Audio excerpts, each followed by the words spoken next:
কক্সবাজার সমুদ্র সৈকতে গোসলে নেমে নিখোঁজ পর্যটক আবিরের মরদেহ উদ্ধার করেছে লাইফগার্ড ও বিচ কর্মীরা। সকালে নাজিরের টেক উপকূল থেকে মরদেহটি উদ্ধার করা হয়। নিখোঁজ আবিরের বন্ধু ইমন জানায়, রোববার সকালে ঢাকা থেকে বন্ধুদের সঙ্গে কক্সবাজারে আসেন আবির।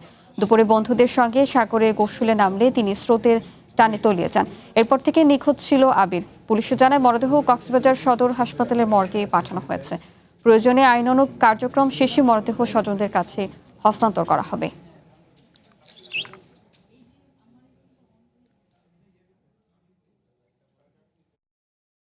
কথা শুনেই কিন্তু আমাদের লাইফগার্ড সদস্যরা কিন্তু তখন থেকে কিন্তু একদম রাত প্রায় 8টা পর্যন্ত আমরা খুঁজে করেও কোনো ধরনের কুল কিনারা পাইনি। সকাল 5টা 45-এর দিকে সমুদ্রপাড়ার যে 7 নম্বর গলি রয়েছে কুতুব বাজার, এই কুতুব বাজার বরাবর সোজা ওনাকে ভাসমান অবস্থায় ওনাদের আত্মীয় স্বজনরা পায়।